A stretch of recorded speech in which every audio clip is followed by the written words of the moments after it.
more, but I don't have to. It's a win.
Man, I'll tell you what. I love that opening. I could do it all day. I could see you. I don't know if you could see me in the background, but I'm dancing. That I love that music. And I love that music.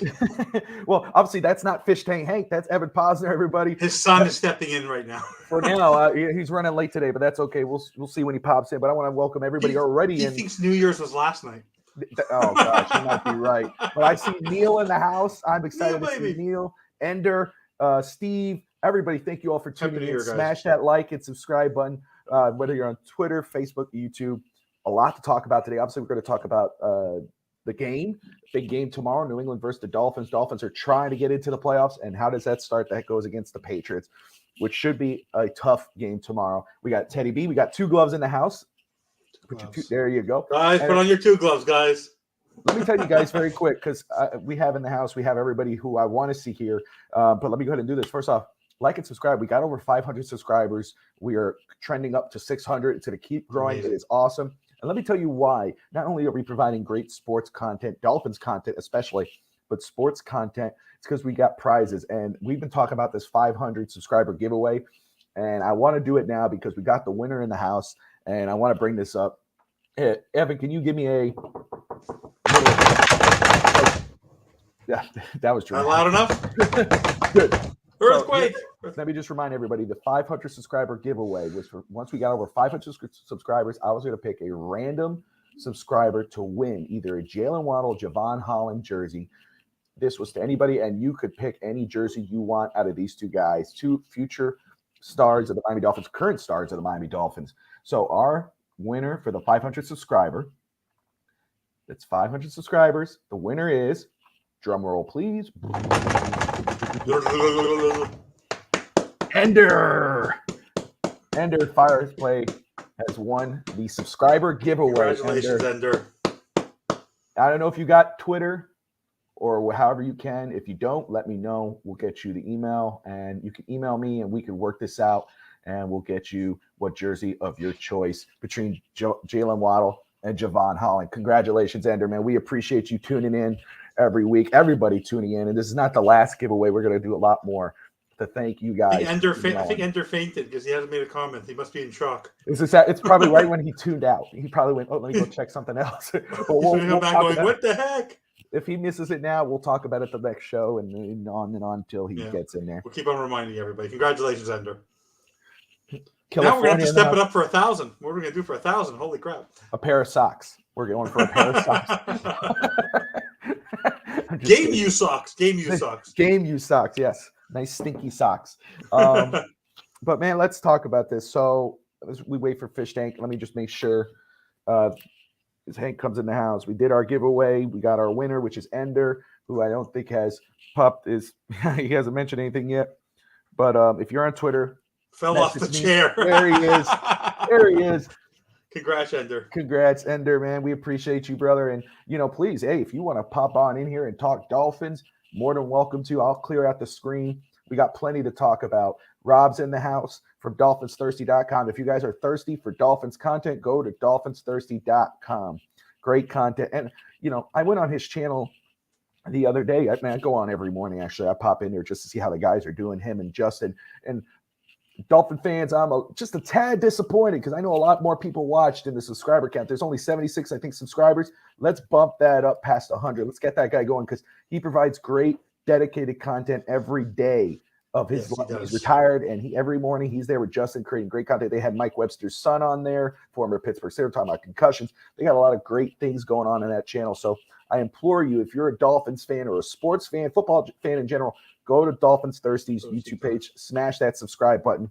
He is busting his butt for great content. And, obviously he's a part of the Fins Talk Network family with Real Talk Fins Talk. So I will promise to be on there one day. 10 o'clock in the morning is tough, I'm telling you. And 3 kids at home this week.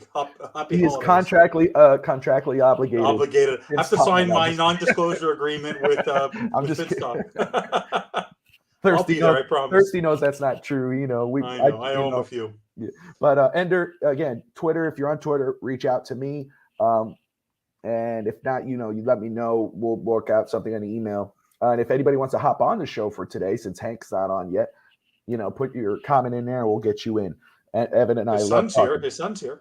Yes, his son is. So let me see if I can update this because I know Fish Tank hates things on there, but let's see. Nope, that's not going to work. We could roll with that. Yeah, we could roll with that. It's kind of bland, but no Twitter. It's okay. We don't need Twitter. Facebook? Oh, is that what he said? No Twitter. No Twitter. Okay. So let's see. Okay, let me go ahead and put this in here very quick. Ender, send me an email so we could work this out. I'm going to put my email here in the comments. Hopefully I hit that right. Yes, that's right. All right. Hey, guys, Bobby can spell. He doesn't remember names. He can't say the name properly, but he can spell. Kiss my butt. Let me go ahead and I'm going to put the link in here, Evan, because we could go a little longer if Fish Tank's not popping in. Yeah. Which hopefully he's okay. But I agree with you. Dad, I hope you're okay. I think he probably thought New Year's was yesterday, and he's asleep. That was my line. Don't steal my line. No, that's what I said. I agree with you. I think you're right. Okay, so Ender, there's my email. Send me an email. If you want to join, jump on. And I put the link in below. You guys are free to come in. We're going to talk Packers, Dolphins. We're going to talk Tua. It's been a discussion all week. I mean, we've been on a few times, but it just, the more stuff that comes out, the more I see on Twitter, it's a little writing on the wall, and it's kind of, the question is he not going to be here next year? What's up, Cap? More than likely he will be in a Dolphins uniform next season. It's really if the question is his days as the franchise quarterback numbered? That's the question, and that's what we're going to go into. But first, let's talk about this. The Dolphins have lost 4 straight times. Now against the Packers, it was Christmas Day. Evan and I have reacted. We've discussed this. I wanted to talk to Fish Tank about this, but we'll just keep it as is. We'll refresh some memories, and anybody wanting to join in here on this beautiful New Year's Eve Saturday, please do so. But 24 hours after the game news broke, Tua was back in concussion protocol. Then it was confirmed by McDaniel that he did have a concussion. My question for Fish Tank was that if this being his 3rd straight concussion, arguably, because the first one we talked about his back and whatever, I was asked, does he think the Dolphins should move on from Tua? But let me just do this. I'm going to ask you because we already know what the response is.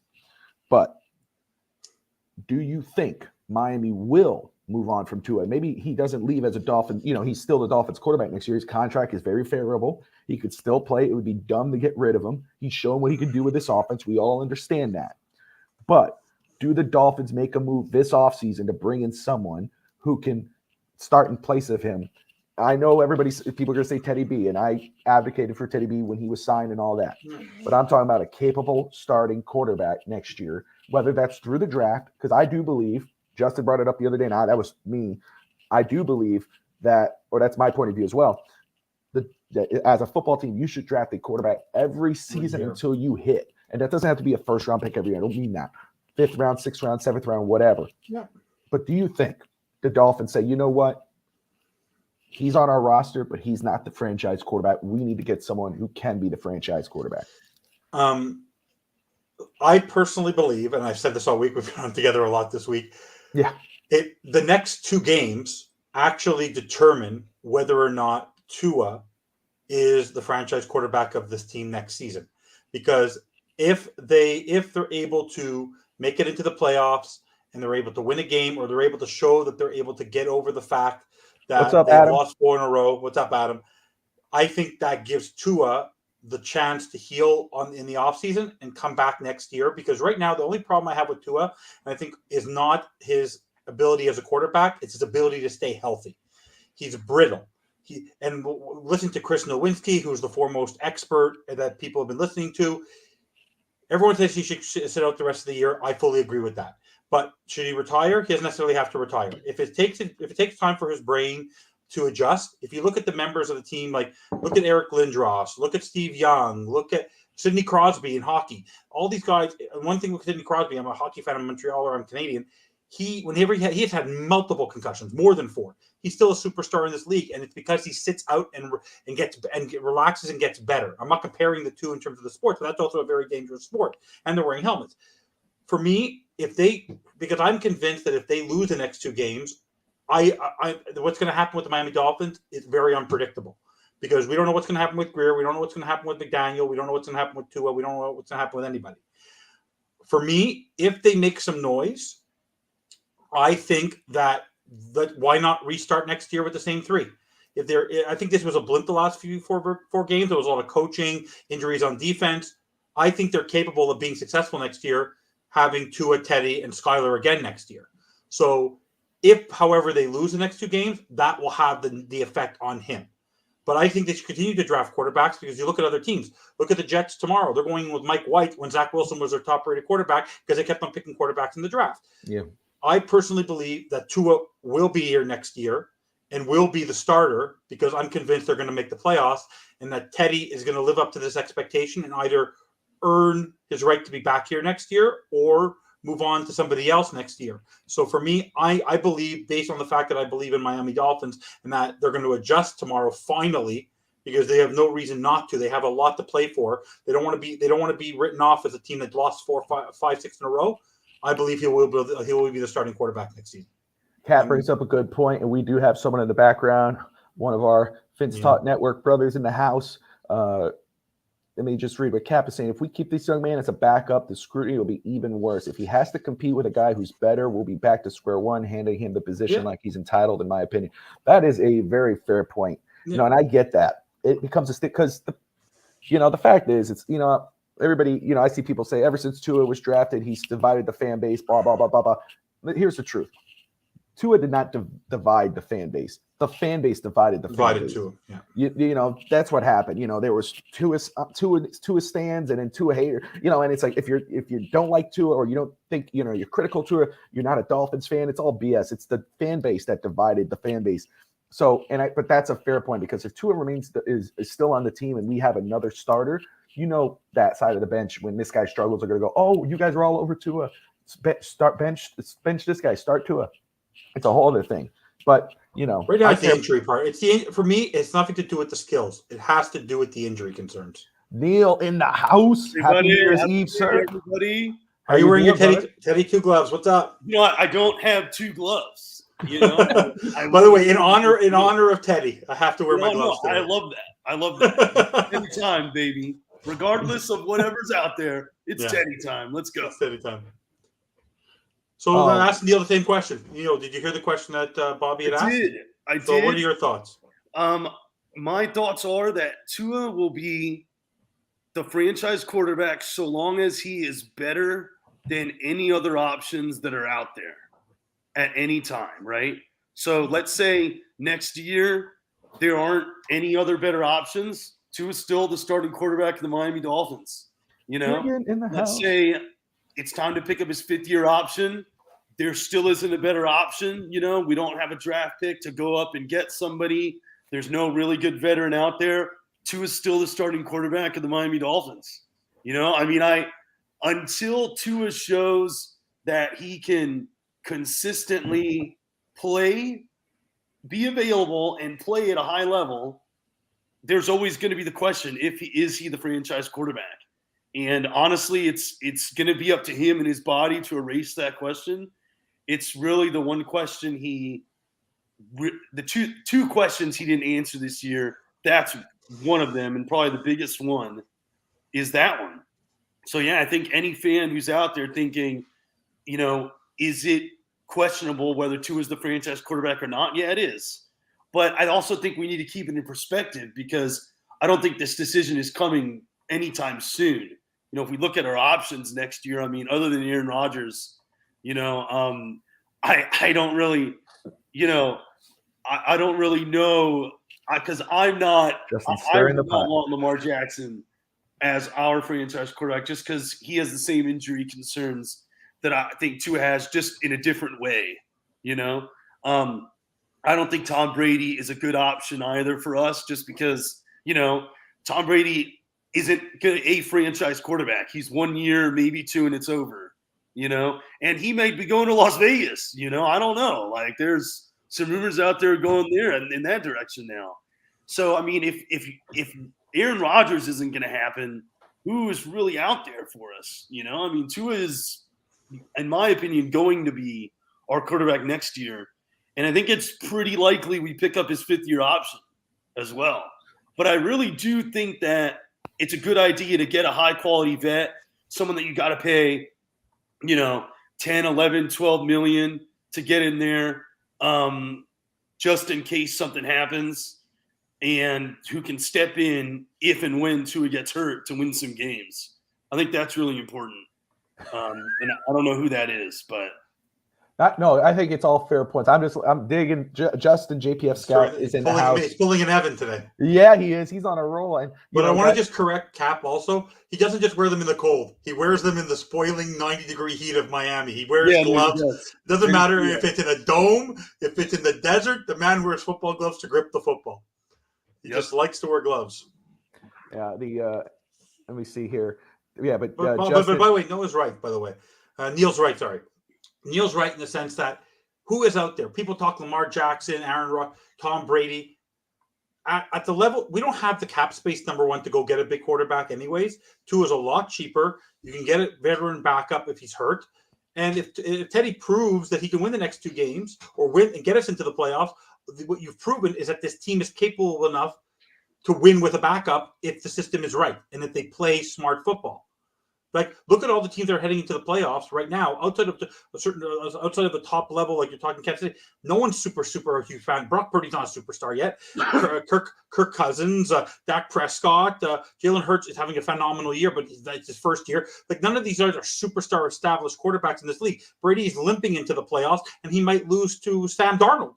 Like, they may make the playoffs. Like, let me just say this very quick because I hear where you're coming from, but truthfully, it's the same thing as I said this year when it came to Tua before the season even started. We don't need a superstar quarterback in this offense. We need a capable quarterback in this offense. Kirk Cousins is a capable quarterback. I don't know about Brock Purdy. He's doing very well for himself in San Francisco, but that's under Kyle Shanahan. We don't know what he does outside that system. Purdy. I'm sorry. But we don't really need a star quarterback. We got the weapons. And really, let's say you do go next year with Tua still on the roster, what you have on this roster. Tyreek, Jalen, and let's say you do go after someone who, maybe not be a franchise star quarterback or whatever. It doesn't need to be that, but comes in, really, and I don't want to spoil me and Justin stuff, but, there's a lot of weapons, really just a few pieces added to this offense or this team via the draft, free agency, whatever cap you can, and there will be some cap, be made. Trust me, there are players that are going to be moved and things like that. That will happen. Not to go out and sign some big guy, but still, that will help this team get better and make it compete. The problem is with this football team, when it comes to the quarterback position, if Tua is still on the roster, is his health. It's not that he play. Right now, it's his health. Yes, the question of December has to be answered, winning in December, winning in whatever. But more of the fact is, can he stay healthy throughout the season? to keep this team competitive. He's Jimmy G. He's Jimmy G 2.0 because Jimmy G wins football games same way Tua, but Tua is a much higher level quarterback. I find in terms of overall skill set, but they're the exact same. No, but they're the exact same skill set, and they're the exact same thing. Your hat is pissing off Roger. It's making him angry. Why? I don't know.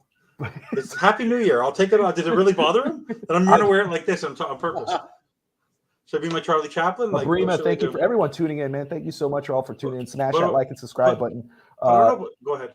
No, sorry. I just want to make sure I get Brima's thing in here. Not you. Let me ask you something. Let me ask you a quick question to both of you. Trade Tua for a first-round pick. Will somebody trade a first-round pick? Wouldn't you guys be more? For me personally, with having Byron Jones's money off the roster, having Gesicki's money off the roster, there's going to be other players. You don't have Mostert's not a guaranteed year. Like Jeff Wilson. Like for me right now, I rather stick with Tua and Teddy and Skyler and go get a line. Go get some linebackers. Go get some secondary help. Go draft a Bellcat like a Breece Hall type in the draft. Like go get develop a running back the same way there's amazing running backs, whether it's in Seattle, whether it was with the Jets this year, whether it's Kenneth Walker, whether it was Breece Hall. Like we could have gotten these guys this year and had a really strong running game. I want us to solidify the team around the quarterback because I think Teddy and Tua are capable quarterbacks. I think our problem is that we didn't solidify the linebacking position because the guy we signed in the fourth round was a fourth rounder. It still doesn't know the playbook, and we didn't establish the secondary. I'd rather us go solidify other areas of the team in the running game, in the linebacker position, and in the secondary than worrying about who our quarterback is next year. Because between Tua, even if you have to re-sign Teddy, and I think Teddy would come back unless there's a great opening job and he proves himself, and Skyler, I think we're better off keeping those quarterbacks and going to go solidify the parts around us. Don't you agree? Yeah, I'll let you respond. I mean, I think first of all, I think Teddy is going to be gone. And I think Teddy's going to be gone because I think Teddy's going to ball out against the Patriots. He's going to win this game. He's going to take the Dolphins to the playoffs. And then there's going to be a team out there who's going to want Teddy to be a bridge quarterback. And they're going to pay him like 10, 12, 13 million. And Teddy's going to be gone. I mean, he's going to take that. Teddy sees that this is his opportunity to get a contract like that. It's probably maybe one of his last opportunities, for that. So I don't think Teddy's going to be here. Skyler's going to be here, so it'll probably be Tua and Skyler. And I don't largely disagree with your point about filling the other holes on the roster because there are many that need to be filled. And many of them we diagnosed in the beginning of the season, and those things definitely need to be addressed. O-line depth has been a massive issue. Got to figure out the linebackers. That's huge. I don't know if Mostert and Wilson are going to be around. If they're not, definitely have to figure out that position. But if they are, I'd keep those guys. I think those guys are fine. And once X is gone and Byron, you're going to have to revamp the secondary a little bit. Well, let me tell you, in regards to the secondary, and again, I don't want to spoil me and Justin stuff, but the draft has some that is deep at corner this year. The draft does. This is a good goodness. secondary draft. It's amazing. It is. Yeah, you don't need a first-round pick to get a quality corner in this draft. You can get one in the second, for sure. Yeah, no, for sure. In third, fourth. But I think, Brandon Jones's injury is going to take some time, to come back from. I mean, what a loss that was. No one thought how big of a loss that was. That will affect him coming back all next year. So I do think we might want to strengthen that safety position unless, I guess if Eric Rowe comes back, we could put him there. But again, there are holes that we should address. That's fine. I agree with that. But Teddy's going to be gone too. So let me do this again. Let me thank everybody for tuning in, whether you're on Facebook, YouTube, or Twitter. Smash that like and subscribe button. Let me tell you why you should. We're past 500 subscribers. We had our 500 subscriber giveaway. The winner of that was Ender Fires Play. We announced that earlier. He has emailed me. I'm going to get to him. He's between a Javon Holland or Jalen Waddle jersey, his choice. Very successful. That won't be the only giveaway we do. We'll get more. We'll do some other things as we get closer to 1,000, etc. Because I do consider everyone from the viewers to our contributors. Neil's been since the beginning. Evan as the beginning as well. You guys, we're part of the Fins Talk Network family. So smash that like and subscribe button. Be a part of this. You got Rob in the house. You got Justin. You got first off, digging in the trenches at 2:00 is going to be a good show. Obviously, you got the key matchups. You got the bricks, but they got a NFL draft prospect, and I don't want to butcher the name, but Abdul.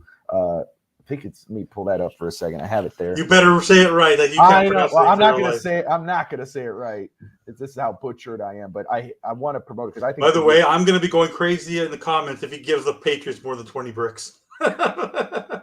He won't, you know that. He was like, but no, he got a draft prospect on there. Honestly, the Patriots can use Dr. Brown in their offense. Maybe they can figure something out there. Yeah, and that's a great thing about their show. If you guys want a player's perspective, Dr. Reggie Brown on there, former Houston Oiler, is on that show. And I mean, he Ismail Abdul Quawi of Cumberland University, a cornerback and return specialist. Thank you. It's going to be a great spot. If you want some draft content, you got to stick to Finns Talk Network. You got to stick with digging in the trenches. We got great stuff coming for the moonwalk. That's cool. But let's talk. Well, we just talked about free agent quarterback. We know Teddy most likely will be gone, especially if he performs well in the next 2 games.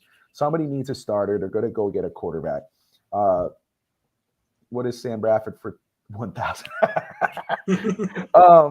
But looking at the quarterbacks, yes, we talked. Tom Brady is the obvious point. We knew he'll be a free agent. He's a show.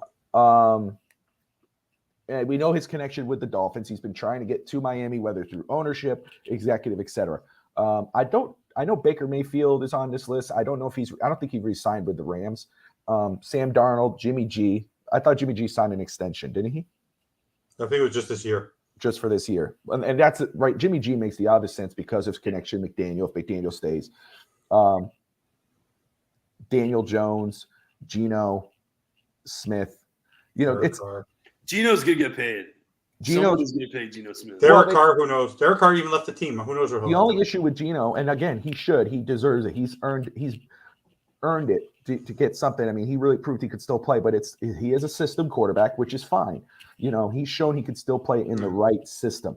But you're looking at this, and yeah, the names aren't sexy. And I know people are going, oh, this guy, that guy, whatever. But guys, the Dolphins, especially now, it's kind of a blessing in disguise with Tua in regards of his contract. First of all, we know he's still a capable quarterback, and we can still win games and be in the thick of it with him at quarterback. It's the point of when he gets hurt or have someone who's healthy enough who could compete.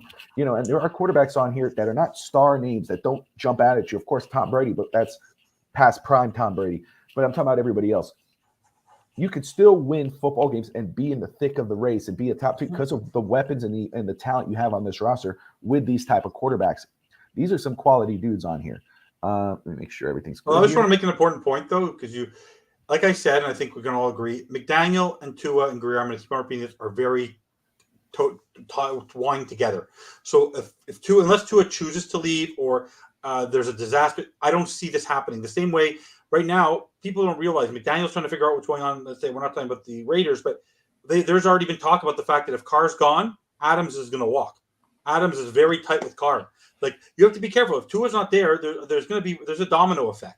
I feel like with the coach and the GM. I think it's going to be up to Tua. It's not going to be McDaniel making that decision for him. It's not going to be Greer making that decision for him, unless, like I said, they lose out, and then I believe it's Ross's decision. Well, you're talking about Tua's decision to continue playing? Exactly. If Tua wants to play next year, Greer and McDaniel, if they're both here, he's going to get every opportunity to be the quarterback next year. He will be the default starter. Definitely.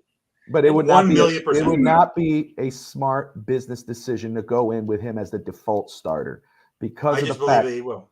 But it won't be. I mean, it won't be a good decision. I get where you're coming from, and I think that's absolutely fair. If McDaniel's still here, but again, as Dolphin fans, we should demand more. Of course, we should demand more. What are you doing to make the and? Hey, I'm very critical of Chris Greer, and again, some of the issues that he had at the end is peeking out here, but he has answered some of those questions this year as well with Bradley Chubb and Jeff Wilson when the trade needed to be made to help improve the team. He's done it. So he's shown that he can do it. But Tua is such an enigma, and I'm not talking about the player, but I'm just talking about the brand because everybody's saying it, that are you going to be too afraid to pick somebody because Kat brought it up. If you have a guy and he's starting and Tua's back there, it's going to cause all these issues. Is the team going to be too afraid to make a move? If that's the case, then maybe they do need the move because we need a fresh eye in here, somebody fresh who's not locked down with one player. And I don't know if McDaniel is. I think Chris Greer more is. But I think the Dolphins will be doing themselves no favor if they go into next season with just Tua as their unquestioned starter. You have to have somebody back there that you go, if we lose him, we're going to have this guy and we're going to be just fine. 100%. Like a Teddy. I understand that. I'm just saying that it's his job until someone takes it away from him. Until someone proves that they're better than him at that spot, McDaniel and Greer are not going to give the job to somebody else. And here is something to think about. The NFLP, one of the things that was really concerning me about whether Tua was going to come back this season or not, like let's say we made the playoffs and it's Dolphins Chiefs, I was concerned that Tua might not make it back for that game. One of the reasons why was because I was afraid the NFLPA was going to come out here and try to put a stop to that. Well, they've just released their findings and completely exonerated the Dolphins again. So I think the NFLPA is probably out of the way. It's now, in my opinion, a Tua and his doctor's decision on whether or not he comes back for that Chiefs game. Because I don't think he's going to come back for the Jets game. One, because I think we're going to beat the Patriots, the Jets are going to lose, and we're going to clinch, and there's no reason.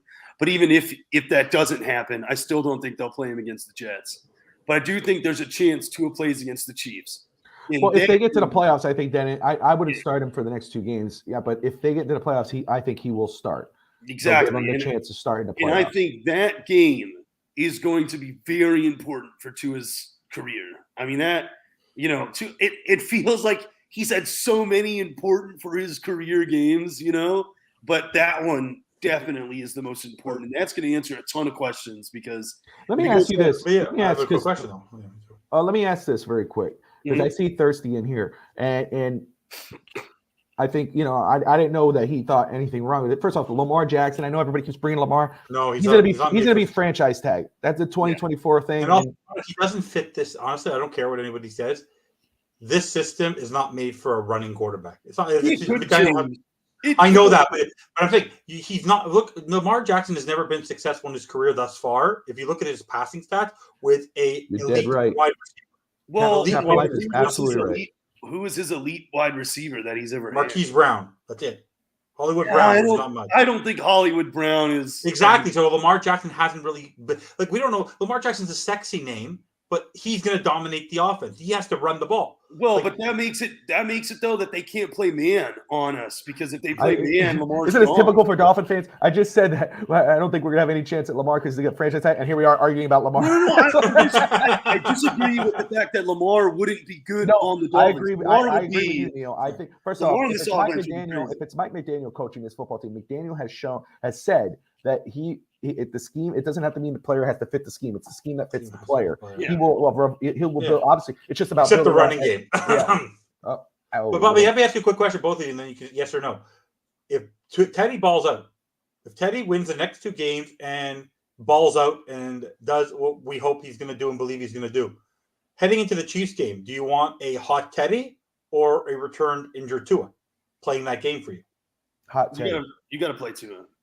I would want the continued. Who do you want, Neil? Who do you think? Though of course they're going to play Tua. Who would you prefer? Hot Teddy or? I would want Tua because I need to see him in a playoff game. I need to see him. That's fair. In a playoff game.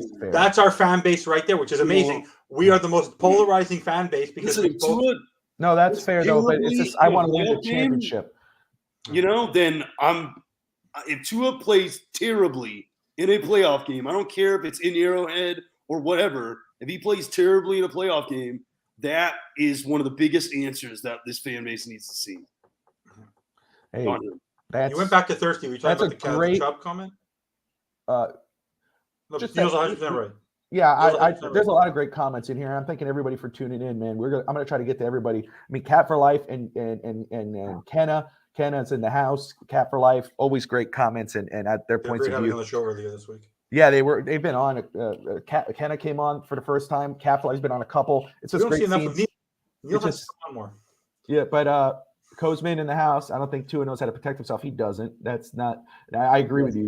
He's a but he's a Drew Brees. He's a brutal quarterback. He's supposed to stay in the pocket and get rid of the ball. He's a hero. He tries to be a hero on every play. But it's crazy because the one time a game he holds on to he does hold on the ball a couple of times a game too long. Pretty much he gets it out pretty quickly, but the couple of times he holds it on, man, he gets hurt. It's crazy. It's just. Yeah. Oh, gosh. But let me see. Teddy's a hometown. Boy, he's got major concussions worse than Tua's ever had. He won't mind being in the face of our city. That's why I feel he won't go anywhere if we get in the playoffs with him. Yeah, you don't know. Pigs fly, and I don't disagree with that, Cap. I think, Miami has shown if they know what Tua's capable of, but if Teddy gets hot and wins a game in the playoffs and the fans are excited, then you're okay, we could trust Teddy to be that backup or that other quarterback. Really, and again, yes, the 2024 draft is loaded with quarterbacks. I think this class has some decent quarterbacks as well. But, really, realistically, if you go into next season, what's up, Tyrone? Let me read Tyrone. No, we don't need to see Tua in the playoffs because he's already sealed his fate with this franchise and the NFL. And that's it, too. A lot of fans, and really it's been so divided on the quarterback situation. But now with the injury, there's a lot of people saying, you know what, that's it. And that's why it is a legitimate question when it comes to the franchise. Does the franchise go after this season, win, lose, or draw, say, you know what, we have to make a decision here. Look, guys, the fact of the matter is we could keep saying, oh, the Dolphins are going to do this, that, and this with Tua. They've been trying to get a new quarterback for 3 years now since drafting him, okay? 20 years. Well, but I'm talking about with Tua, okay? Yeah. It's not – they've been trying to figure this out. And, there's a lot of fans that said, oh, I've seen the writing. I've seen Tua. We knew he was going to be great since day one. And there's other ones saying, dude, I saw he wasn't going to be great since day one. But the team itself, the team that drafted him 5th overall, which is a bigger crime than anything, Chris Greer and company, they drafted him 5th overall. Since that day, whether it's the owner with Greer or the owner, whatever, it doesn't freaking matter. The team should have drafted him all together with the same mindset. This is our guy. They didn't. Flores, Greer, and Ross went in the mindset drafting Tua and then have to say, oh, no, he wanted Herbert. Oh, no, he wanted Jordan Love. Oh, no, we want this guy. No, we want Brady. We want Watson. That was the massive. It's always been that way. So to tell me now that, no, the Dolphins are for sure going in next season with Tua as their quarterback with all the injuries and all the crap throughout the years, I think you're putting some blindfolds on because, as a matter of fact, I think that the Dolphins will make a move this offseason, whether it's through the draft or go get a disgruntled starter somewhere. And we don't have the cap. We don't have the draft capital. We don't have this. Listen, this is the NFL. The cap is a fantasy. The Dolphins can find the draft capital to get something done. It is what it is. Don't forget. Yeah, look, Richard's right. Richard's 100% right. He's 100% right. Don't forget the franchise has tried to trade, i.e. Ross, to replace Tua and wanted Brady. If the Dolphins don't go deep in the play, yes. And guess what? I know people say Brady's a shell of himself. Brady's still Brady, and we know his connection with the Dolphins. He's been trying to get here for 2 years now, even during the Deshaun Watson thing with Flores, and then last year with Sean Payton. No one's better than dinking and dunking than Tom Brady. Hey, nobody throws the short. I don't care at 48 years old. There's no quarterback I would want. Ross wants more than a championship. Is to bring publicity. Yeah. And eyes to the Miami Dolphins. What is a better way to do that than bring in Tom Brady to the Dolphins with Tyreek Hill and Jalen Waddle? Think about the noise you can make. And again, I know people go, oh, Tom Brady. I get that. Or Tom Brady. Man, he's not the franchise. Hank may never go to a Dolphins game again. Listen. Brady is obviously Tom Brady, and we know he's in the in his 40s or close to his 50s, whatever. He's still Tom Brady, and he's not going to be your franchise quarterback. He's your bridge quarterback. Then you go, okay, we still have Tua on his contract here. You could trade him for – you're not going to get a first-round pick, I don't think, unless you get some desperate team because some team may believe in him. But you get a draft choice for him, or you keep him as your backup quarterback. Then you end up with the best backup quarterback in the NFL. It's just multiple scenarios. Richard in the house, and thank you everybody for tuning in so far on this New Year's Eve morning or afternoon. That's morning for me. It's about to be afternoon. Like and subscribe. We appreciate you. Do you guys trust Greer for making the right choice? No, because Greer is listening to the Stephen Ross, and then he's listening to the fans. I think that's why the whole tank for Tua, they got on that bandwagon, and no pun intended, and it cost them. So no, I don't trust Greer, but does Ross trust Greer? And that's the issue too. Greer is the only person connected to the Dolphins that I feel comfortable knocking in the public. He's a nice guy from all accounts, but he stinks as a general manager. I assume that's what you were going with. Go with Skylar. Kenna is all on the Skylar train. Can I ask you a question about Skylar, though, guys? What is McDaniel's leash, and what are not McDaniel's? McDaniel, we know he's not going to do it. Well, how quickly is Twitter going to blow up tomorrow if Teddy it doesn't seem that Teddy's playing well? How quickly are they going to be screaming for Skylar and hoping that Flores was the coach and that they yank him? How quickly are people going to be clamoring for Skylar? I want Teddy in the whole game, but how quickly are they going to turn Twitter? Is Twitter Dolphins line? Yeah, we're talking about Tua. Tua, and it's Skylar and Teddy. That's going to be going on. If we lose the toss and Teddy goes out there on the first drive and it's a 3-and-out, they're going to be calling. Immediately. He's trash. Yeah, it's so sucks. Bipolar.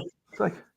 By the way, I watched the Vikings game again. The guy can throw the ball. Yeah, I watched it too. I totally agree with that. Teddy is a kid can whip that ball. He has an arm. Look, Waddle doesn't fumble that ball, we win that game, dude. Yeah. I'm sorry. Hey, Teddy has the longest completion to Tyreek Hill this season. He's shown he could throw it.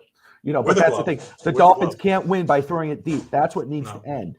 That can't be a recipe to try to win. You need to run the football. You want to be. Not to say it couldn't happen against the Patriots tomorrow with their depleted secondary. But you're right. It needs to be ball control, long drives. I'm tired of these. Ordinarily I would love these 3-play, 1-minute drive touchdown. But I want to see an 11-play. You got to kill the clock. Drive. Where we're just dominating, and just controlling them. Let's talk about, usually 30 minutes on Fitz Talk Today ends it. But since Fish Tank ain't here and I got a text. Me. Yeah, we're running over, but that's fine. We're going to run. After such a rosy start for our head coach and the Dolphins, going on this win streak, 8-3, first in the AFC East, second in the AFC, Super Bowl contender, all that noise. The Dolphins have now dropped 4 straight. They're 8-7 on the year. McDaniel has seemed to fall from grace with the Dolphin fans. A lot of fans who were on him, on that bandwagon, no pun intended, are off it. They are riding the bandwagon of new head coach. So let me ask you this, Neil, and then Evan can respond. Where do you stand right now on Coach Mike McDaniel? Where do you stand currently with him? And let's say it's the end of the year, Dolphins lose 2 straight, they miss the playoffs. Are you on the bandwagon of we have too short of a window, we need to find a new coach, we need to get a new GM, we got to get out of here? I thought this year was a really good opportunity for Mike McDaniel to prove to the fan base that he could be more than what Flores was and most of the coaches before him. He has not proved that. He still has left the fan base with many questions about whether or not he is going to be a long-term head coach here. And that's really unfortunate because as a person, I really like him. I like his attitude towards the players. I like how he gets them. But he just, as far as it went with X's and O's and decision-making, there was much to be desired. And then when you put this whole season, on paper and you look at how streaky this team has been, that's a reflection on the coaching staff. How do you win 5 in a row and then lose 4 in a row? How do you not win a single game in December when you're favored in most of those games? How do you, go to Los Angeles, you take the whole team there to LA, you do this whole team bonding thing, can't pick up a win there. What was all of that for? And at the end of the day, those kinds of things have to fall on the feet of the coaching staff. Is it all on them? No, it's not. But they're the ones that are going to have to be held accountable because they're the ones that are in practice and they're the ones that have to get up there and answer the questions. And I feel like there were many times in a lot of these games where he could have made different decisions that could have turned the tides of those games, and he failed to do that. Yes, the players didn't execute, but the plan that they were sent out to execute wasn't always correct. It wasn't always a good plan. So no, I think that when I look at McDaniel, I'm gonna give him the opportunity to make the playoffs because he still has 2 games, and these 2 games are on him.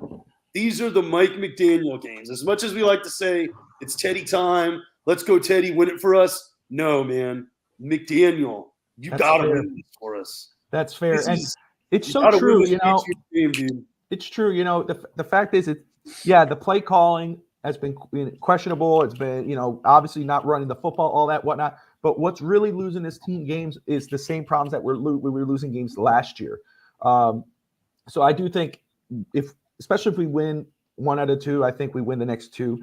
But he has to pick his defensive coordinator. He needs to see if he sticks with Boyer next year, then that's on him. Theodore Smith, everybody tuning in, thank you so much. Like and subscribe. Remember, we went over 500 subscribers, and Ender Fires Play won our giveaway, so it's very exciting. But I have to welcome the man of the hour, the man of the power. Yeah, Fish Tank. Better late than never, Fish Tank. Hey, what's up, fellas? I almost sent out Mickey and Minnie to come searching for you in Orlando. I got very concerned. I just got back in from the doctors, guys. Are you all right? I had to go. That's okay. Had to go. I messed up my foot. I messed up my foot, and I had to go to the doctor. You know, me and Evan thought that you partied last night. You thought New Year's was last night. You were still sleeping one off. We thought you were sleeping You know one off. me. I can't help but party. That's right. So, as you see, Fish Tank, we got some guests. We got Evan in the house. We got Neil. We got everybody joining us in the comments. We got Theater, Cat. Right on. Fins up, everybody. Everybody's here. Sorry, I'm a little late. That's okay. Hey, you know, I had some questions for you, and we've been talking about Tua. I got answers. We got answers. So we've heard from everybody. Let's hear from you before we move on to this Green Bay game. Right. Dolphins now, they've lost their 4th straight. Tua 24 after having a bad game against the Packers on Christmas Day. We find out 24 hours later he's in concussion protocol. Then 24 hours later he is confirmed with a concussion. This being his 3rd concussion, another injury added to his career. Do you think Miami should move on from Tua? In your opinion, if you were making that choice, should Miami move on? And do you think Miami moves on from Tua? I wouldn't move on only because of his contract is friendly. That's fair. I would either keep a veteran, depending on how Teddy does, keep a veteran on board, or bring somebody else in, a good veteran. Go lay down, mommy. And, stuff like that. I mean, that's where I'm at with Tua. I don't, at some point in time, you're going to have to decide, he's got to be available, and he's not. We all know he's not available, which we all know that's what you need in the NFL is availability. And he's not. So if I was the owner, GM, coach, I would definitely look, because we don't have the assets to do anything this coming off season to really bring in a new quarterback either.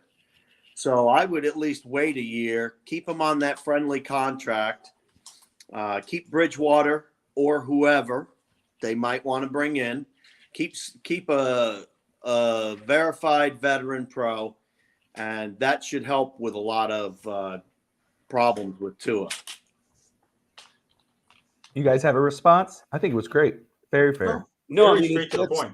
That's a fair point, man. Availability is the biggest thing, and until there's someone else out there that, we can rely on long term other than Tua, you're right. I mean, it's just going to be Tua. Yeah. And the contract thing is interesting because, Tua's not going to get top 5 quarterback money. No. I mean, he's not. So, you can sign him to like the Ryan Tannehill deal, like something similar to that in today's dollars, and really upgrade the roster elsewhere until maybe you have the draft capital to be able to draft someone in the upcoming years and do that. I mean, the window, unfortunately, is pretty small because, Tyreek Hill only has about 2 more years, but let me just say this, because Tony, I see you in the comment. Tony Reyes, man, thank you for tuning in. We appreciate you. Smash that like and subscribe button if you can, if you haven't, for great Dolphins content. But Derek Carr as a stopgap for 1 year. No, he wants a long-term deal. That's the thing. If you're talking about seriously like a friendly deal and he's with Tua, I'm all for it. Derek Carr is a talented quarterback with those receivers. It's a field day. I'm for it, brother, but I don't. We'd have to pay him 40-something million. Yeah, he's not going to come for cheap. I mean, if you're telling me that it's a friendly deal and it's one, I'm all down for Derek Carr. I'd rather go for Lamar than him. No, but go fix the record. Hank, I said it earlier. I'm not worried about the quarterback position. If Tua's back and he's cleared healthy and we get a veteran quarterback and we have Skyler, go fix the rest of the roster. Go get a linebacker. Go get a running back. Go get a. I said earlier. My point was, if you ride into next year, and yes, we're going to have questions no about depth. quarterback. We have no depth anywhere else. Hold on. My thing is, you're absolutely right. I said it earlier. Let's say the Dolphins stick with Tua and they go with Skyler as their backup next year. Yes, you're going to still have you're still going to have that question mark with the quarterback all through the season. But this team has shown they could compete with the best. Well, they could compete. They've shown it. They can win. They've lost again in quality games this year at that 4-game losing streak. But what you got to do then, instead of going for the quarterback, Fix your tight end position. Fix your running game. Keep adding pieces. Linebacker. Corner is an issue you might have to look at. There are quality draft prospects in this draft. This draft is very deep that you could add to this roster to help them get over a little bit the hump. But the question will remain the quarterback. But can you answer that question this offseason? Anything could happen in the NFL, but realistically, if you're looking at it, there's nobody on there right now that you go, oh, I could for sure make an impact at the quarterback. But you could impact everything else. Hank, we were just talking about Coach McDaniel when you came in. He was, everybody, when they saw the first picture of him during the hiring process, everybody fell in love. They were, oh, I want this IT looking guy. Oh my gosh, he's this. Then you read up on him, you started liking him more. He gets hired, the way he talks, the way he walks, the chemistry, all this whatnot. Then the season starts, 8-3, number 1 in the AFC East, number 2 in the AFC, Super Bowl contender, all that whatnot, coach of the year, MVP, this whatnot. Now they've lost 4 straight. They're 8-7. The wheels have fallen off. People are questioning his play calling. He's not running the ball enough. Where do you stand on Coach McDaniel right now in his rookie year? Do you think the Dolphins do you think he should be on the hot seat right now? When I think about McDaniel and what he's doing right now, you're right. There have been some questionable play calls. There's no doubt about that whatsoever. Questionable play calling, especially when we had an opportunity to run the ball down somebody's throat and we didn't do it. Okay. But doesn't every first-year head coach usually mess up a timeout or this or that? The other part of this is half your team is on defense, and I don't believe in Boyer, okay? I think that Boyer was not calling the plays. I think that it was the head coach that was calling the plays just based on how he has changed nothing on defense. And they're just eating up our secondary. He's done nothing to control that in any way, Boyer. There are some questions on what you want to do with McDaniel. Do you want to give him that other year? For me, I like where he's at. He's very aggressive. And, I've said this many times. He's very aggressive. And I really like that. I hate to say it, but I like it when somebody goes for it. I like it when he takes a shot down the field. But I don't like it when it's 3rd and 2 and you don't run the ball and you throw it every time. That needs to change. And will that change? That might change. He might look back on it, like I said earlier, that he might look back on this year and say, oh, what the hell did I do? I should have ran the ball in this situation or that situation. Hopefully he'll take some time and recount what he has and hasn't done right and make some adjustments.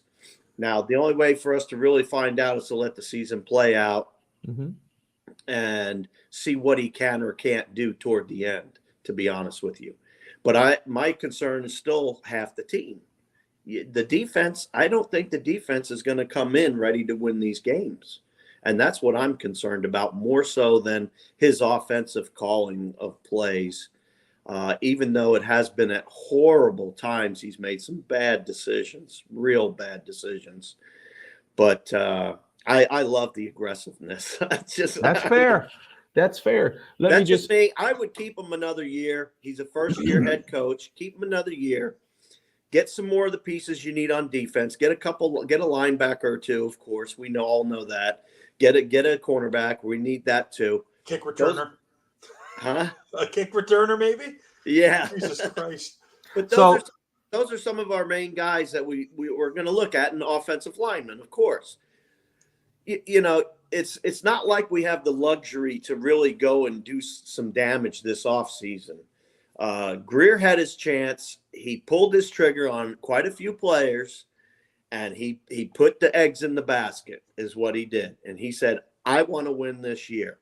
Now, that might cost Greer his spot because he didn't do it right, but that's okay. I still think the coach should be around. Okay. He's also tied to Tua and how Tua does and how Tua doesn't do. What's up, Cap? And it's just a combination. And one feeds off the other, in my opinion, with the offense, defense, and we can include special teams because the kicks haven't been all that great either, right, fellas? I mean, Squib kick. So- Kick. I want to get to some of these because we got a lot of interactions in the comments right now, and I'm thinking Phenomenal. everybody, It's thank amazing. you so much for tuning in. Batman, let me start with Batman Pops, and I appreciate you. With the 5th pick in the 2020 draft, the Miami Dolphins will regret drafting Tua, weak arm, injury-prone quarterback from Alabama. Let me just say this: I think the Dolphins, and I'm talking about as a whole because history has shown, I think they regretted as soon as they drafted because, again, said they should have. They went in and drafted this guy the 5th overall, and then as soon as they drafted him, they tried to replace him. Whether it was the owner or the coach or whatever, they've been trying to replace him with Brady, Watson, Fitzpatrick, whatever. They did the kid no favors. That tells you how dysfunctional this organization is. When you have a head coach in Flores, general manager in Greer, and an owner in Stephen Ross that say, yes, let's put our card in for this kid out of Alabama with all the concerns that he already had, but let's all go in and draft this kid because the fans say tank for Tua. They do it, and then they go, we should never have done it. So I don't think you're wrong, but it is what it is. By the way, if Flores wasn't so good in the first year, we probably would have had Burrow because we would have tanked. The fact that we won 5 games is why we ended up with Tua. I think blame Flo for having Tua. That's right. He wanted to win games, but Cat for life. Why would you want to win a football He game? says, gentlemen, our offensive line has been playing great, getting the quarterback enough time to throw. Yet you get concussed holding the ball for more than 5 seconds twice. Come on, guys, that is true. The offensive line has been doing well, but he's been holding the ball too long. Those times you're watching those plays where he gets hit, he's holding the ball way too long. Where's the flag? Where's the flags? If he's getting that beat up, where the hell are the flags at? It's football. I mean, we could play. I mean, I don't know, but it's football. But let me see. Tyrone in the house. You can't do that to the quarterback, remember? I want to answer that question. Remember Phillips when he landed on his hands and he got the penalty anyway? Well, what about slamming the quarterback's head to the ground? That's not a penalty? Well, that's the problem. That play that he got hit, the last concussion he had against the Packers was not a bad hit. That was a football play. The problem is and I hate to say it, but he's so brittle now with the last 2 concussions that any little tap on his head, it's a concussion. Well, they say it's only 2 concussions at this time, right? Arguably, there's been an argument about that also. Yeah. There's supposedly only 2 concussions. Yeah, confirmed. The argument is 3. Yeah, exactly. You're right. Tyrone, but he did go into you guys are protocol 3 times, I believe. Yes. Tyrone, thank you for tuning in. We appreciate you. It's funny how you guys are avoiding Skylar Thompson being our franchise quarterback who's on a rookie contract. Skylar, look, the fact is Skylar is our 3rd string quarterback. He is a rookie. He's a 7th rounder. I like Skylar. You can ask anybody on the network because I talked about him at the preseason. Fish Tank, etc., knows this better than anybody. The fact is he was our 7th round pick. He's our 3rd string quarterback. We got Teddy Bridgewater, who's a veteran. I know where Kenneth stands on starting Kyler, and I don't think it's wrong. I think the team would say, as a team wanting to win games, you go with the veteran. But as fans, we're going to say go with the rookie because we don't know what we have in him. We want to see what we got in him. But we're still in the playoff hunt. I like Skyler. I wouldn't say he's franchise yet. I mean, that's crazy.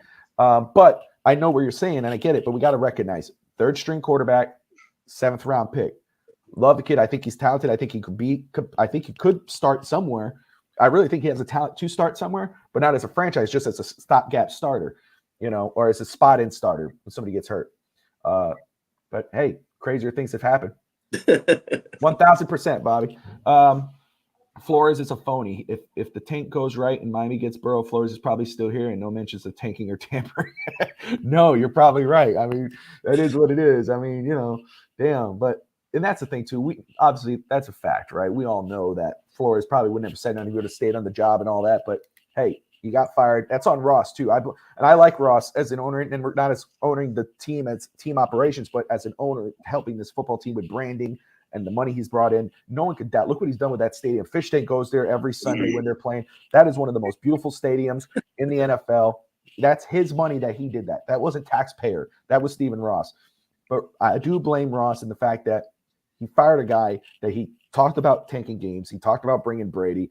He trusted too much, and he got caught with his pants down. That's what happened.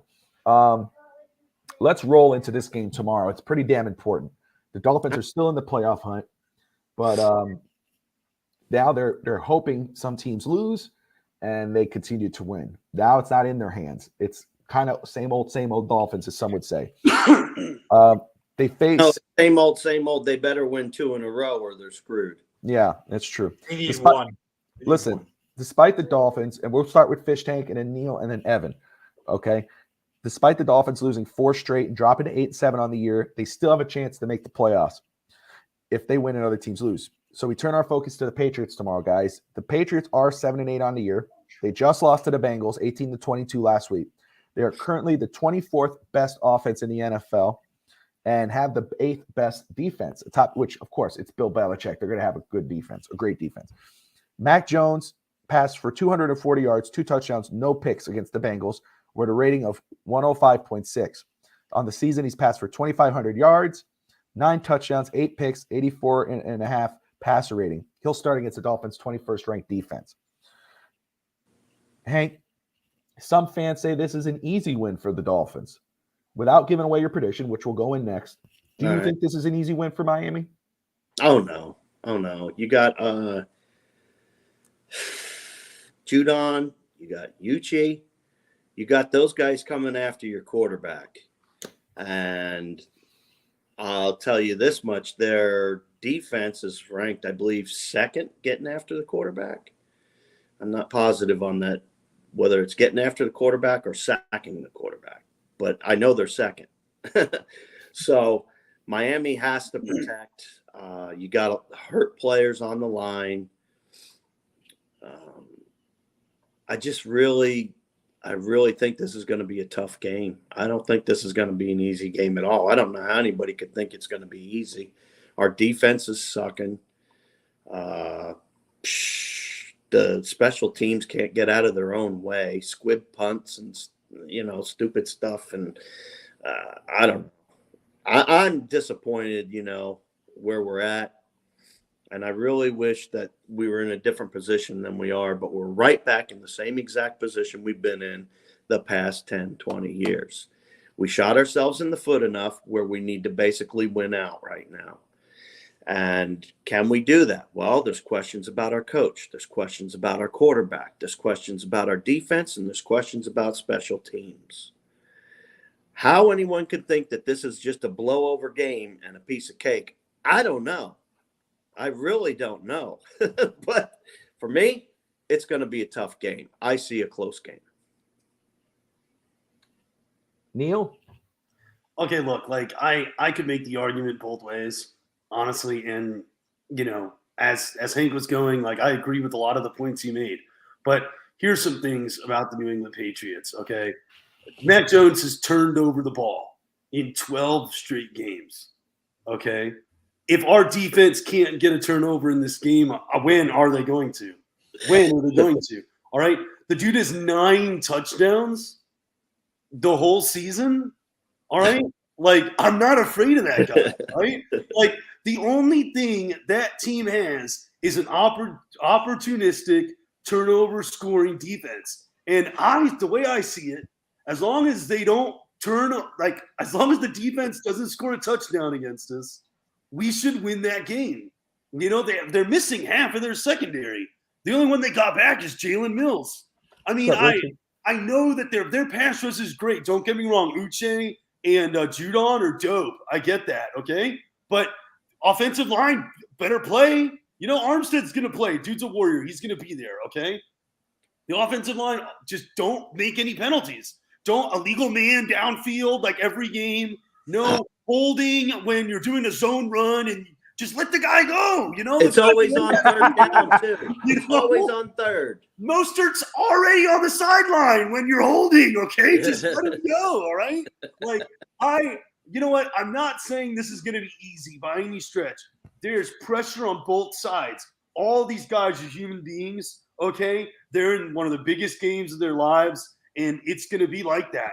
But this team on paper is too talented, okay, for me to say that this isn't going to be a W. I expect a win. And if they don't win, that's an indictment, a massive indictment on everybody involved. This team has to beat New England and should beat New England. They're just better than them. And they should know it.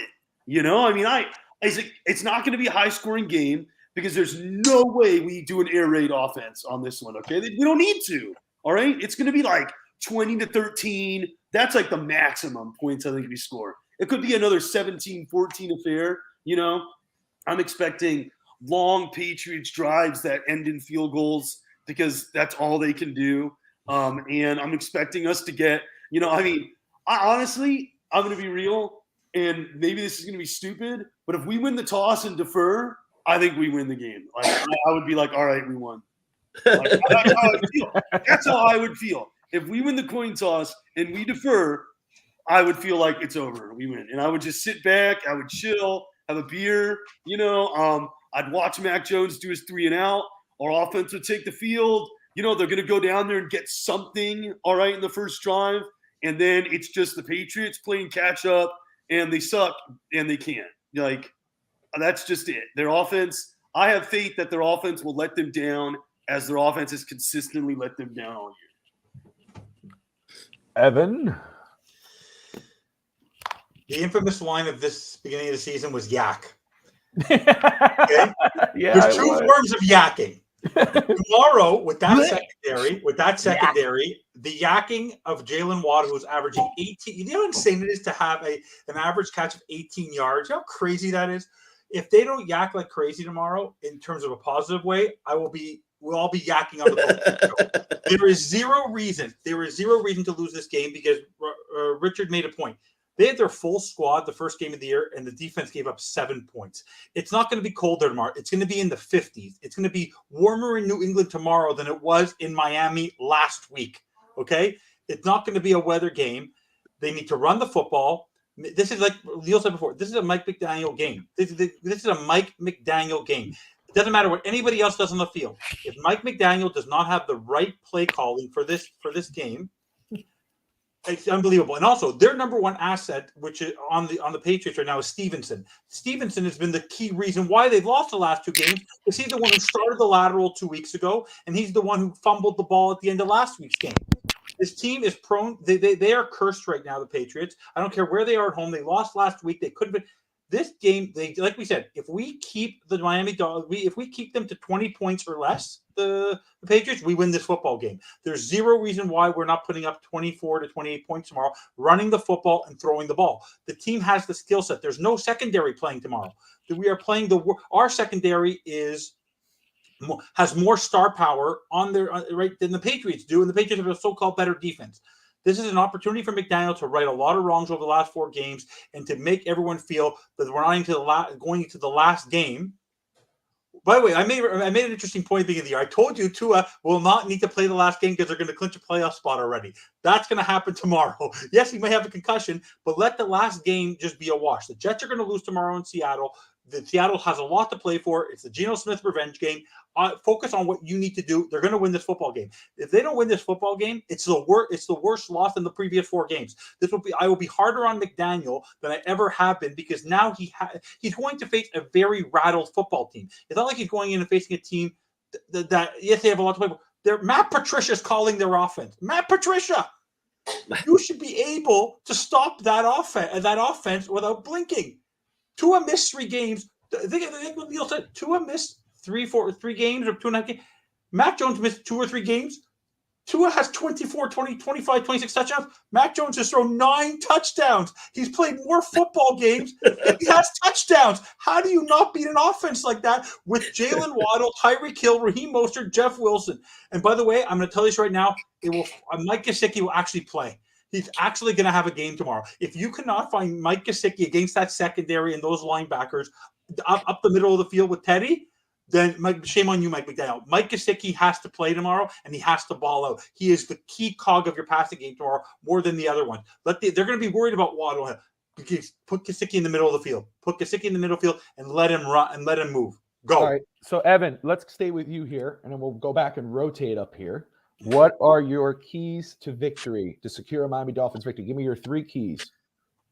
Run, turnovers, okay, and McDaniel completely changing the way he calls his offense. Love it. If McDaniel, by the way, if they don't have more runs than pass tomorrow against this team, we lose the football game.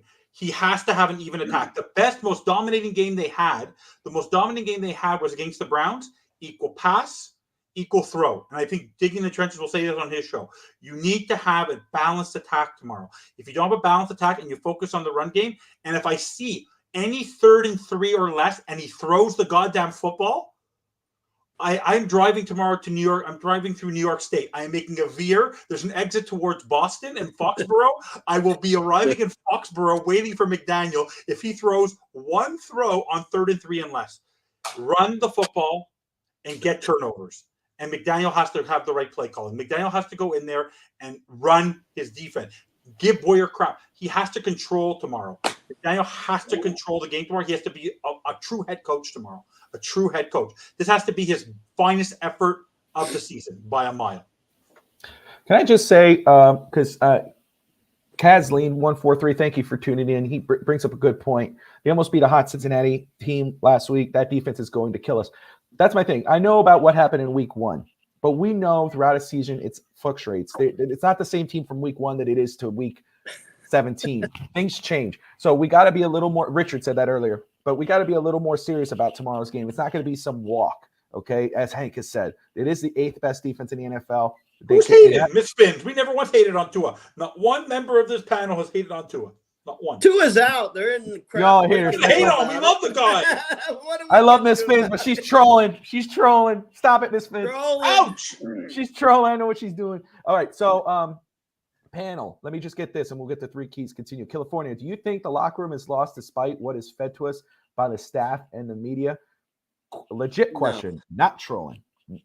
I don't think so. No, they're two together. There's so that's my many thing. I think they're 2 together. I don't think they're lost. But Neil, what's your? We'll say the Chubb trade was bad. Chubb trade wasn't bad. Thirsty. We appreciate you, Miss Fins. Since Chubb got in there, Josh Wingate in the house. Love to see you. More Good to see pressure you, on my the friend. quarterback since we got Chubb than when we didn't have Chubb. No, Yeah, I don't think Chubb's a bad trade at all. He's not making the play, but he's making plays. Yeah, Chubb does a lot of things. It's a new defense. I blame it on Boyer. I don't blame it on him.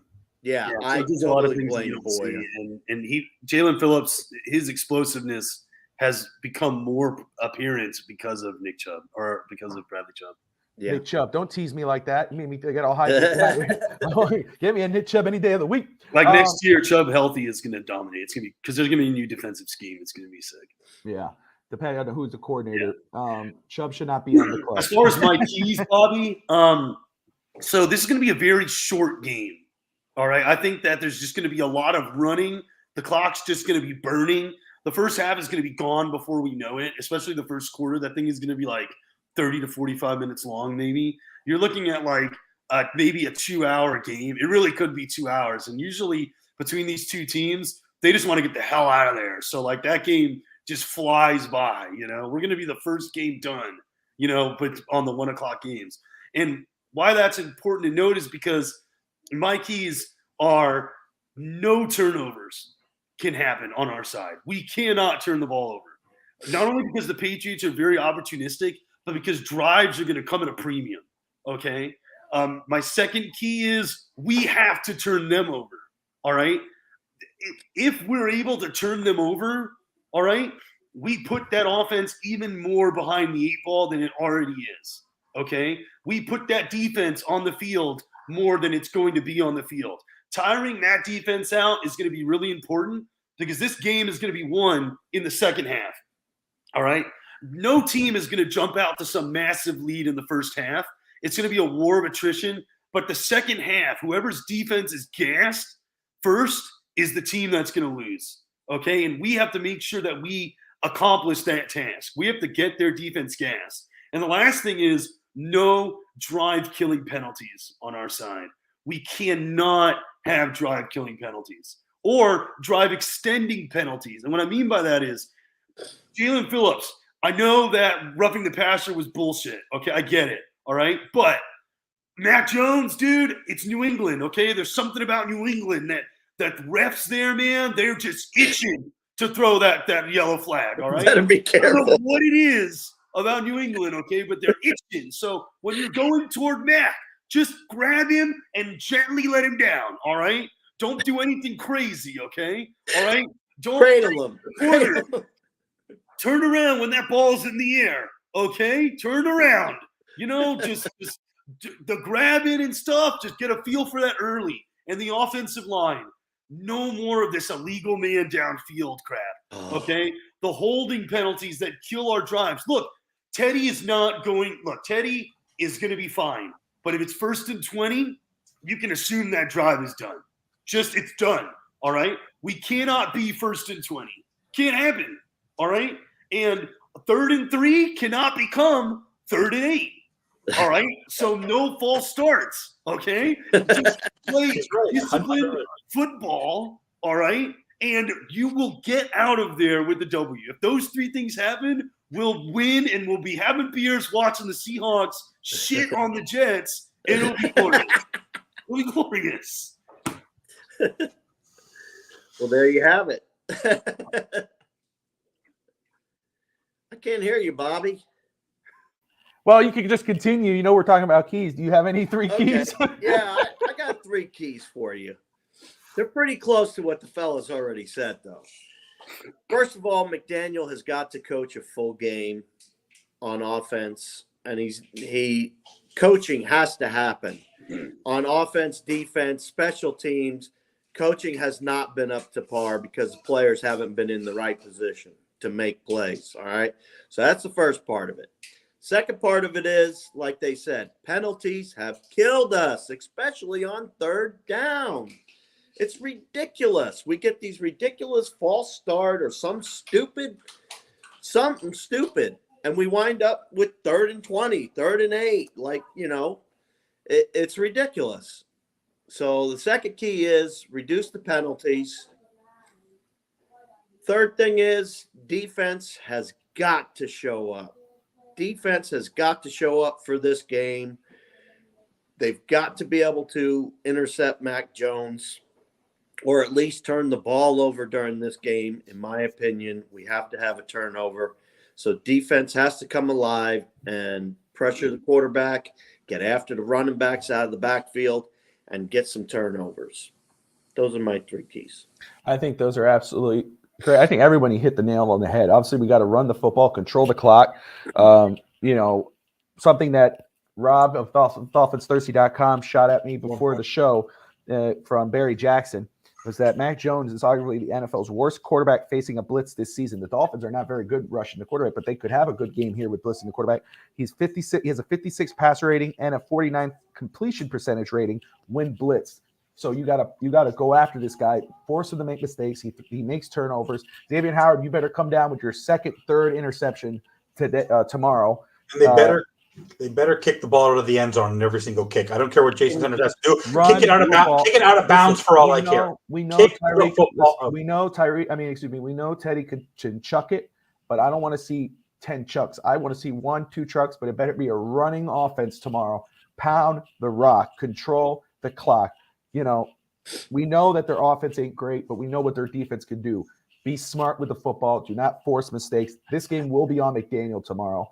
The players have to execute, but the play calls have. If they lose the game running the ball 60, like Justin has brought up before, 60-40, they lose that game, then that's a whole different story. But if they're going 80-20 passing, running, then something has to change. So when it comes to coaching, I know everybody wants to talk about defense. Miss Finn's, who's tuning in, who I appreciate. You guys got to go like and subscribe to Miss Finn's page. If you haven't, you're making a mistake. Which veteran quarterback do you truly believe the Dolphins can acquire next year, and what will it cost? We've gone over a list earlier about veteran quarterbacks, about what Miami could do. Obviously, you got the draft capital, you got all this, whatnot. But we've talked about it. Obviously, Tom Brady is the easy answer just because, we know his connection with the Miami Dolphins and owner Stephen Ross. We know Hank's reaction to it. We talked about that earlier. He doesn't need to be here for us to talk about what his reaction was going to be. We already did it. Yeah, I do. We got let's. Tom Brady sucks. I don't want to go after Tom Brady. I take any quarterback other than Tom Brady. Again. So Tom Brady's the obvious one. Baker Mayfield. No, he's not. Yes, he is. Baker Mayfield. Sam Darnold. In your opinion, he is. Hank, he is the obvious one. What the hell are you talking about? What are you talking about? Why is Brady, the old man, the obvious pick for the Miami Because Dolphins? he's the future minority owner of the Miami Thank Dolphins. That's why. Thank you. Come around the bend. Come around the bend to what the hell I'm talking about. No. Let me finish what I want to talk I about. don't care what he is. He's going to be a spectator. All right. Baker Mayfield, Sam Darnold, Jimmy G, Teddy B, who's already the backup, Daniel Jones, Case Keenum, and Geno Smith. The other guys I can't see. I know nobody wants Jacoby Brissett again. So those are your veteran quarterbacks. Those are your veteran quarterbacks. So, look, the fact of the matter is, if there's nobody that Miami wants to get this year, let's say they go, let's just stick with Tua and they re-sign Teddy. The fact is, there are pieces that they could add to this team in general that could allow this team to compete even with Tua and Teddy staying next year. They don't have to go crazy and go get a veteran. There's no trade value. There's nobody that, unless you go and make a crazy trade, which how can you, but you do it, that there's somebody there. You could go after a vet. Good question, Miss Fins. Lamar will be available. No, he won't. He'll be franchise tagged. Let's be realistic. Tom Brady's more realistic than Lamar. Oh, stop with your damn Tom Brady. Get off his Dan Marino's more likely than Lamar. Jesus Christ. So let's go. Let's continue. Derek Carr, you left out Derek Carr. I talked about Derek Carr earlier. We did. You and I He's talked going about a it long-term already, deal, man. He's too expensive for what he has. Yeah, we already talked about Derek Carr. Nobody wants Brady. And Rodgers not available. He gets $50 million on next year. They'll move Jordan Love before they move Aaron Rodgers. Yeah. The Dolphins don't have a second-round pick. Yes, they do. Do they have a second round pick? Second and 2/3. That's right. Let's go ahead and continue this. Okay, so Fish Tank, let's go with your prediction, sir. Mine. Wins? What's the score? It's going to be 27-24. Miami wins. Ooh, okay. 27-24. That'll be a fun game. Neil, what are you thinking? I'm thinking 20-17 Dolphins. It's going to be close. Evan? I haven't changed my prediction from Tuesday. 24-10 Dolphins. 24-10. Wow, okay. I would love that. No, they can't lose this football game. McDaniel is finally going to wake up. He has no choice. 24-10 would mean the fourth quarter I could chill. I can just relax and enjoy it. There's zero reason to lose this football game. It's going to be tight, but honestly, Teddy knows what's at stake. McDaniel has to run that football. The only thing, like you said, the most important thing for me is the coin toss. If the Dolphins are able to kick this one off, it's a very big positive. Go look at their stats when they kick off. They have hardly lost a game when they return, when they get the ball in the second half. That's actually really important for their game. Yeah. They need to start. They should not start with the ball. They should not start with the ball. Let the throw the ball. Touchdown. So my prediction is 21-16. So I'm right with Neil, and then Dolphins Thursday has. I think it's 16. A safety again? What is this 16 nonsense? How do you count field goals? Field goals. 3 + 3 is what? Yeah. Get there. Take your hat off. It's too tight for your head. 20-17 for Rob. 31-10 Patriots. Wicked Lester has 31-10 Patriots. Welcome, Wicked Lester. He's a bandwagoner. Cat for life. 24-17. We are going to win. Dolphins going to the Super Bowl. They already bought their tickets. I love it. All right. So, man, let me just again thank everybody for tuning in. It is really cool. And Dolphins Thirsty says he has in his contract with Finn's Top Sports. It's different in Canada. Yeah, we do everything in metrics. 35 centimeters and inches and meters. Hold on a second. Miss Finns, please tell me I'm reading that right. Oh, okay. I was about to say she had 35-3 Patriots. I was like, no, she don't. No, she's copying mine. 27-10. She's close to me. 27-10 Dolphins. Okay. So listen, guys, everyone here tuning in. If the Dolphins win tomorrow, or even if they lose, you have an invite. I'll put the invite in the comments below for post game tomorrow. Come on in, tune in for post game. We'll have it on. I believe it's going to be 7 Central, 8 Eastern tomorrow. We usually do it. So come on, tune in. We will either celebrate together or cry together. It's all fun. We are family. So let me thank Neil for coming, joining us. Evan for joining and helping cover for Fish Tank, and Fish Tank for coming on the last few. Anything for my pops. That's right. I'm just glad that he's doing okay. So thank you all for tuning in. Smash that like and subscribe. We got a great show in the next 30 minutes, digging in the trenches with Justin, JPF Scout, and Dr. Reggie Brown, former Houston Oilers wide receiver. Any closing words, fellas? Yeah. Happy New Year, my beautiful Finns Top family. I love you all. All right. New Year, Happy New Year, everybody. everybody. Happy Yeah. New Year. And Miami is going to start the season 0-0 and be 1-0 tomorrow. New Year. Like, subscribe, fins up, and Happy New Year, everybody. We'll see you New Year, later. guys.